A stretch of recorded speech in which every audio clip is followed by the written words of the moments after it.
Je vous laisse présenter Claude et Rana, mes collaboratrices. Bonjour, je m'appelle Claude Hamon, je suis ingénieure pédagogique à Rennes 2 et c'est à ce titre que j'ai accompagné ce projet et que je suis contente d'en parler avec vous aujourd'hui. Alors en anglais ou en français du coup? Moi je suis en français. D'accord, donc Rana Chellah, je suis postdoctorante à Rennes 2 et donc je collabore avec Claude et Katie et l'équipe Alive, et c'est dans le cadre du projet DÉSIR, DÉSIR, donc un projet ANR qui regroupe plusieurs projets, dont Alive. Remember. In French, okay. So where design-based research promotes experience-based learning in the digital era, rethinking learning via interculturality. Bon, vous l'avez là, c'est mieux, je vais vous le faire en français maintenant. Je vais juste vous faire le début de la présentation sur ce qu'on va vous présenter. Donc évidemment le contexte de recherche, le cadre théorique, la méthodologie, les premiers résultats, et puis ensuite la discussion et les conclusions et les perspectives qui sont nombreuses. En attendant que ça s'allume, ça va revenir. Donc je vous donne juste le décor, celui du contexte DÉSIR. DÉSIR, ça veut dire développement d'un enseignement supérieur innovant à Rennes. Et c'est un projet en fait qui a été lancé en 2017 dans le cadre des projets d'investissement d'avenir. Et ce projet, en fait, il a pour but d'aider de promouvoir, enfin on ne sait pas, en tout cas de réfléchir à la transformation des pratiques pédagogiques, et puis aussi évidemment à souligner la réussite étudiante. Voilà, et je cède la parole à Kate. So now you'll have to turn your brains on into English mode. The context was that the EHESP, the School of Public Health in Rennes, wanted to internationalize their students, and they wanted to develop interculturality. They'd started this program several years ago, and they'd introduced it for students who were going away and doing internships abroad, and now they wanted to extend it to other populations. And before, it involved just a 30-minute session of theory, and then afterwards they would complete a document when they came home, and they did a debrief, and then they did the IDI, the Intercultural Development Inventory, and they were situated on their intercultural competence evaluation. So what they wanted to do was to deliver a program that would be online, accessible, and that would develop further their intercultural skills. So the objectives on behalf of the team were to prepare, to provide theory, and to get the students to reflect. So the idea was to prepare and to support the students. The theory, where they wanted to put in a flipped classroom to give them some theory, but we also wanted them to discover the theory themselves and to draw it out of what they were learning. And we thought that if we could get them to reflect interculturally, then they might be able to develop not only cultural awareness and cultural competence, intercultural awareness, intercultural competence, but also self-regulation and metacognition skills. So one of the things that we had to address, what is interculturality? There are lots of definitions, but the one we took was the ability to communicate effectively and appropriately in intercultural situations based on one's intercultural knowledge, skills, and attitudes. And that was Dierdorf's 2004 definition of it. And we had a lot of goals that we wanted to achieve, and in order to do so, a pluridisciplinary team was put together to try and come up with ideas, but in consultation with the students. And Rana will talk more about the theory and how we got there, but this is just to give you an example of what was online. So this was one of the things we came up with, and we put it in because it had mixed results. We'll talk about those later. And the idea was to prepare them before with some theory which they would develop, and there would be some that was given to them, but the idea was that it was experience-based, based on their reflection and their experiences. And then they would do further training while they're away They were based on what they were learning and seeing in the country, and then afterwards when they came home it was a time to stop, reflect and think about how they would use this in a future profession. And also there's largely healthcare professionals, so it's really important to know how to deal with migrant populations, and they're going to be faced with a lot of cultures both within their region and in their town, and cultures internationally. And this was how it translated online for them. Okay, and I'll hand over to Rana. Hi again, but this time it's in English.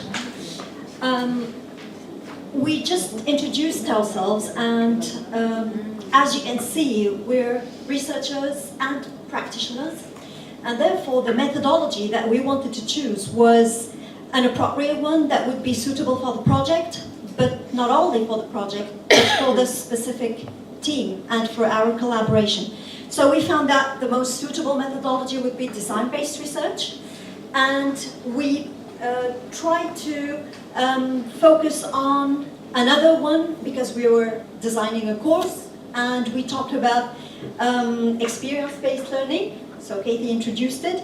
So basically we found that because design-based research could be the most suitable one, we based our literature review on design-based research and experience-based learning. So design-based research, can you try to put the slide on? The definition. So design-based research as a systematic and flexible methodology. Can you see it? Yeah. Okay. Aim to improve educational practices through iterative analysis, design, development, and implementation based on collaboration among researchers and practitioners in real-world settings, and leading to contextually sensitive design principles and theories. So the keywords are the following. Iterative, because we were talking about a first, a second one. So the students' feedback made us try to make some changes in course design, which I will talk about later on. And we also wanted to analyze the results of all the data that we collected. So we had an online survey, and we'll talk about that later on. And because every transformation and every learning process is not linear, we also focused on another theory, which is experience-based learning. So I will skip the next slide just in order to save more time for the results. So basically we said that we would have a designer, practitioner, and artifact. So that was the course that we designed. And I will move on to speak about experience-based learning. So again, it is the process whereby knowledge is created through the transformation of experience. So knowledge, or the student's knowledge, results from combination of grasping and transforming experience. So basically we've got four, let's say, phases or stages. So the concrete experience, so that's the next slide, thank you. The reflective observation, abstract conceptualization, and active experimentation. So it's based on the students' concrete experience. It's also based on their students' needs. So we spoke about MA students who got specific needs because they're also in a specific context, the EHESP. And the reflective observation about their work, about the learning, the whole learning process, would make them further understand, further conceptualize what they have learned, and then try to experiment that during their internships. So experience-based teaching and learning activities would help them become involved personally. So the next criteria would be personally, and it has to be really meaningful for the students. So the students have really to be engaged, involved in the whole process. They have to reflect on experience to enhance writing or discussion. And it's actually a whole student approach. So it appeals to their senses, to their intellect, and to their personality. And of course it involves recognition of prior learning brought to the process. And it actually focuses on trust and respect, because It deals with their whole self, actually. So we've got the two graphs here that you can see, so design-based research and experience-based learning, which have a lot in common, actually, because the whole transformation process, as I said, is not linear. So we wanted to collect, experiment, analyze, share, and then decide whether to adopt a specific approach or not. And that was what the two processes are all about. So our basic research questions were the following. To what extent does the use of design-based learning activities help our master's students develop intercultural competence in a pathway to internationalization, which is our goal? And to what extent does the outline course design promote achievement? So we were talking about two basic objectives, learning outcomes and levels of cognitive engagement. So we really wanted to know whether they were really engaged and whether they were really learning something or not. And what's the impact of design-based research on course design on both researchers and practitioners' professional practice, because it had an impact on our way of designing the course, collaborating with one another, and thinking about a more student-centered approach, because that was also another, let's say, achievement, because at the start it was not based on, really the students. It was based on our goals and what we wanted them to learn. But then we found out that after their feedback, we found out that they had specific needs that we had to take more into account. Okay, so methodology. So we would be talking about the whole process. But again, since it is since I'm talking about the methodology, and because we cannot generalize all the results, we decided that the approach as well would be a case study approach, which is also iterative, because we would be, again, planning, designing, sharing, analyzing, trying to adopt or just leave behind a few elements in order to move further into more course design that is based on the students' needs. So we wanted to collect data, but again, it depended on the students' reaction, the students' response. So we started with an online survey, but then we had to conduct an interview, and then we found out that we needed to get more information. So there was direct observation of pre-departure sessions and then debrief sessions. So we tried to gather a lot of material, a lot of data in order to better understand what the students' expectations were, the students' feedback, our expectations as well, and finally the outcome, which we will start presenting. Preliminary findings?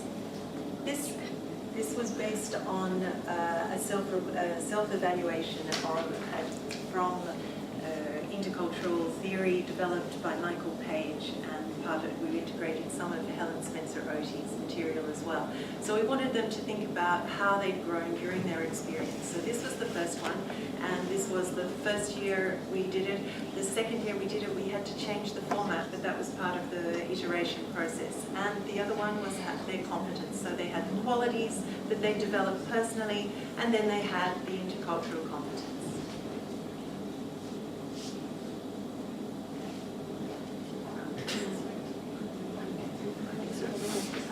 Okay, now as concerns qualitative analysis, we decided to analyze the students' exchanges on Moodle, and we decided to, now we focused on the literature review, and we decided not to adopt the approach that is based on conventional coding process. So we wanted to code according to theory and findings. Okay?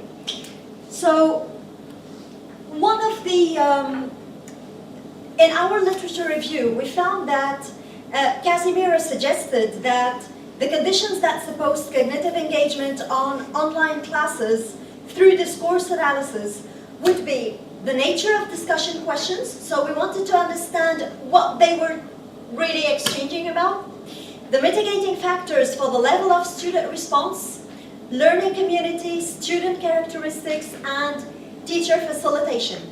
So we decided to analyze this on Moodle, and we found out that Eleanor was a great personality who decided to create WhatsApp groups. And she was somehow the facilitator because she started telling them, so we created this in order for you to tell us what you think about your internship and try to see what your colleagues are doing in another country in order to know whether the two systems, the healthcare, for example, systems were similar or not. So they started engaging into discussions on Moodle and on WhatsApp. So we decided to code these exchanges, and we found, now according to this theory, there are different degrees of cognitive engagement. So we had a first level, which is, lurking, so the student was not really engaged. So he said, oh, thank you for creating this, bye. So he had to go and, sightseeing if you want. And then other students said, okay, so we agree, systems are different. Thank you, bye. So that was the second level, so they were a little bit more involved, but not really.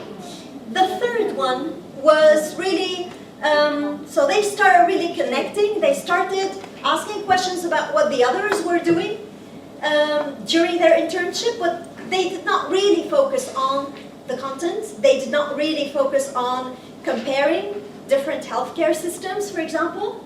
But the majority was extending, so they started sending one another pictures of the equipment, of the hospitals.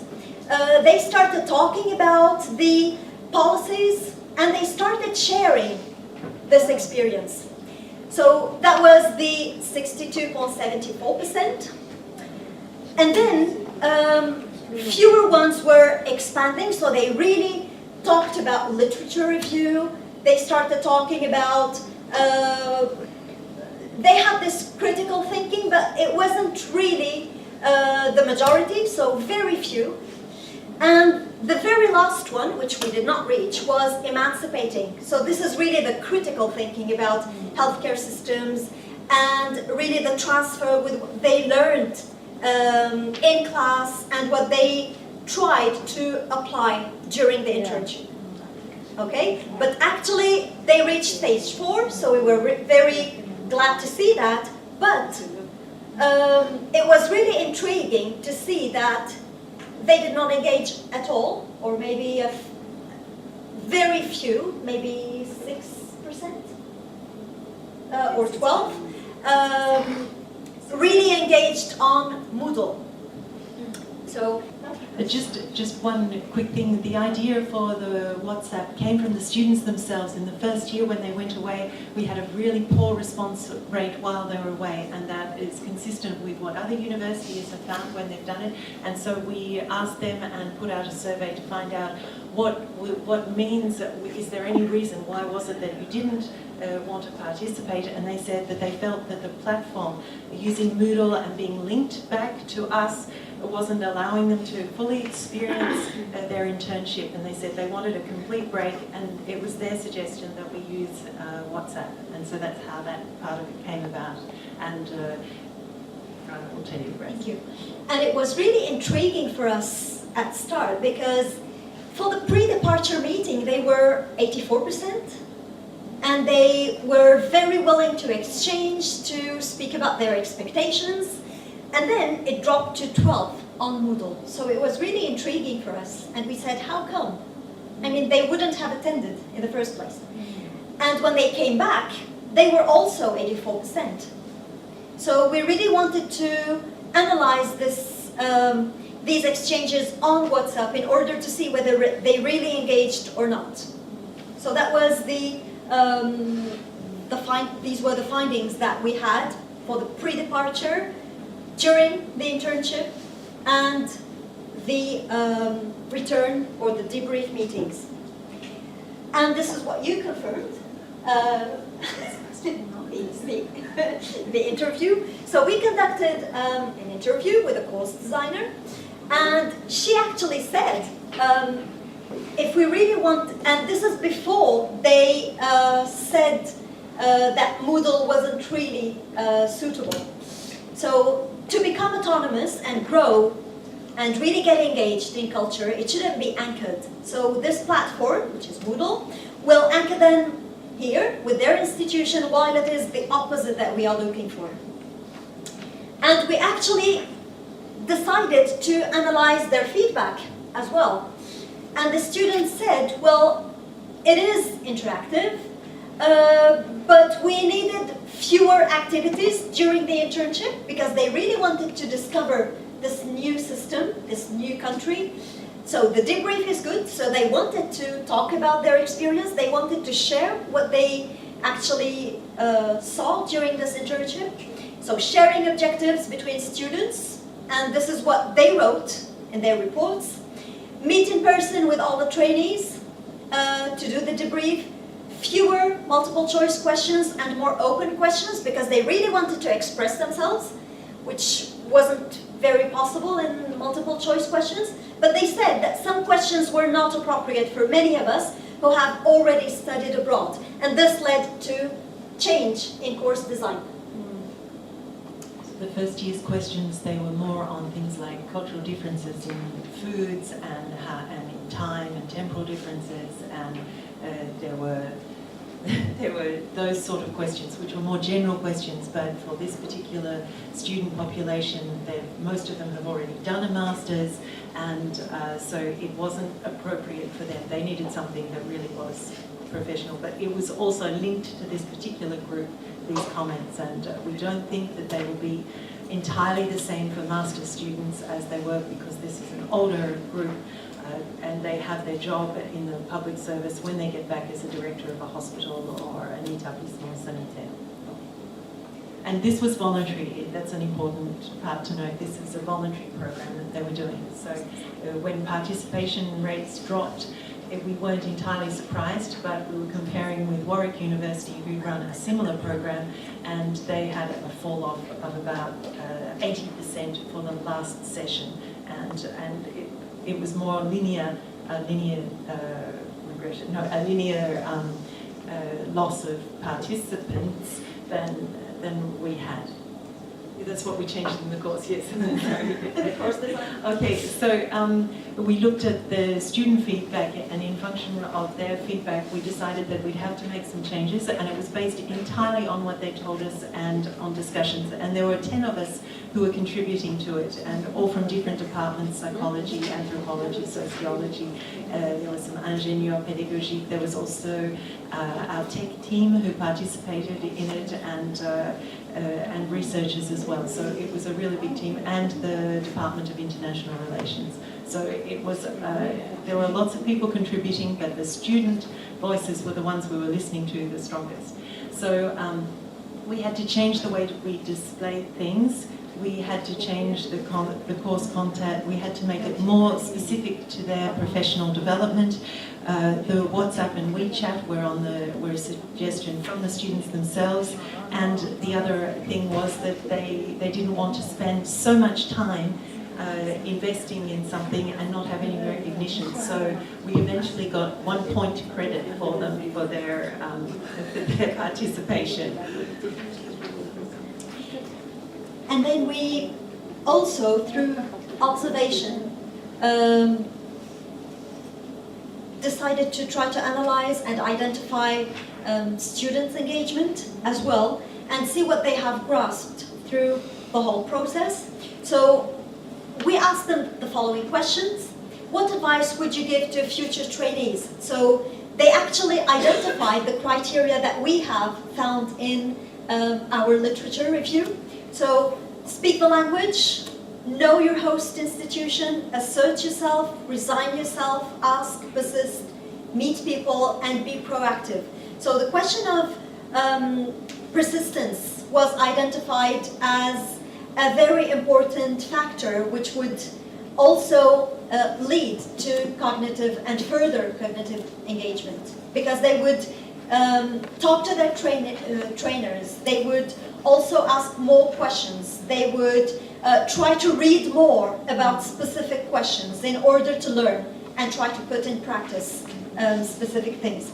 And then, did you encounter any intercultural difficulties during the internship? If so, which ones? So the identified ones were language, culture, different intercultural, and as well the doctor's status, different administrative cultures, and actually they found out that the way people interact with one another was totally different from what they have seen before. Would you like to keep in mind, what would you like to keep in mind from your internship? So open-mindedness, the desire to return, autonomy, which is one of the factors that was also identified in our literature review about students' engagement, different professional practices, and their favorite dish. So we found, so if I get back to the scientific literature review, so in design-based research, we found that the contextual relevance of both researchers and practitioners' intervention was as important, as the methodological choice and rigor. So that was a key element. So we found out that our approach was the one that we had to keep in course design and through the whole process. The students' feedback helped not only change the course design, but also our professional practices. So we decided to take their needs into account during the whole process. We found that also the course content became more student-centered. So the process was really iterative, but it also helped them a lot. And there was genuine collaboration between practitioners and researchers. And what was also important was the discrepancy regarding the students' engagement on Moodle and on WhatsApp made us know that we are not supposed to rely on one conventional way of measuring their engagement, because they can be engaged elsewhere.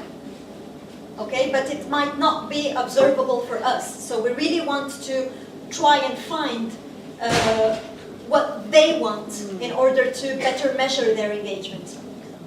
Okay. So we identified more specific needs at the end of this experience. So they needed more specific support before and after their internship. They needed differentiation as well, so specific methodological workshops, and of course workshops that would, for example, in which they would be discussing healthcare systems for their internship, definitely. And they needed to rethink, or we need to rethink, the communication devices. So it's not always Moodle that will really help us really understand their needs. And perspectives. Well, the perspectives are to have an online, 100% online version of this, and that will raise some eyebrows and some questions, because can you have 100% online intercultural module? That will be quite a challenge, and we're looking at ways of how that might work. And they're going to run awareness workshops, and also to have an online course for all students, and one that's available for everyone in the school, including administrative staff and anyone who's interested in it. And that will pose a challenge for interculturality. And one thing to note that in the literature, people who go to another country and spend time in an internship, they don't necessarily develop intercultural skills. In fact, without the training, they don't develop the awareness or the skills, and that's perhaps something that's important to bear in mind, so, and why the training is necessary. Okay, and this is our bibliography. There are other works, if you're interested, that really focus on experience-based learning and design-based research. Okay, thank you.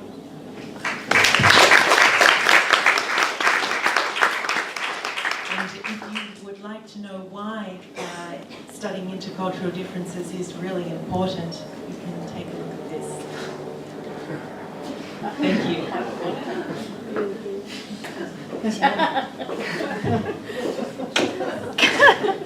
Merci beaucoup. Une belle illustration effectivement pour l'importance de l'interculturalité, notamment donc communiquer avec les kangourous.